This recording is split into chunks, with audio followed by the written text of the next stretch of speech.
Cara yang paling efektif bagaimana penanaman karakter kepada anak-anak kita adalah dengan komunikasi positif dan efektif yang dilakukan dari dalam keluarga. Salah satu komunikasi yang baik dalam pembentukan karakter adalah dengan mendongeng di antaranya.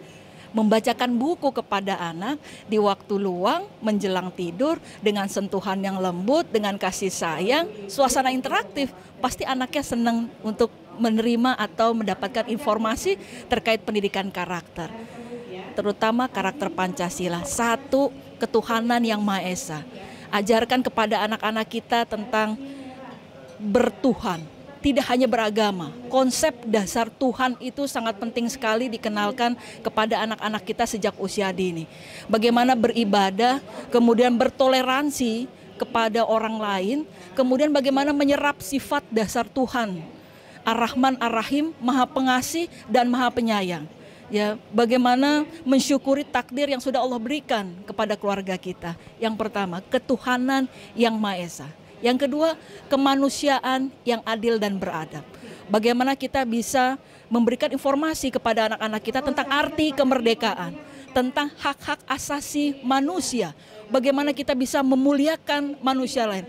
Kalau kita bisa memuliakan manusia lain, insya Allah, Allah Subhanahu wa Ta'ala, Tuhan yang Maha Esa akan memuliakan kita. Yang ketiga adalah persatuan Indonesia. Bagaimana pembiasan kerjasama, saling gotong royong. Itu akan menumbuhkan kesadaran kepada anak-anak kita bahwa dengan bersatu dan bergotong royonglah bangsa ini sebenarnya bisa maju dan bisa berkembang gitu. Yang keempat apa? Yang keempat, ajarkan kepada anak-anak kita tentang bagaimana mau mendengar pendapat orang lain dan tidak mau menang sendiri. Itu yang perlu kita sampaikan kepada anak-anak kita, bahwa penting di dalam musyawarah mufakat itu mencapai suatu kesepakatan.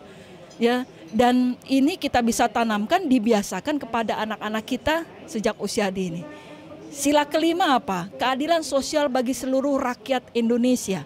Ada rasa, ada kesadaran, semangat keadilan sosial. Ya, di sini kita bisa ajarkan kepada anak-anak tentang apa? Cerita pembagian makanan yang adil dan merata misalnya, atau permainan yang jujur. Sehingga apa? Kalau dibiasakan, ditumbuhkan sejak usia dini, akan tumbuh kepekaan, kesadaran kepada anak-anak kita.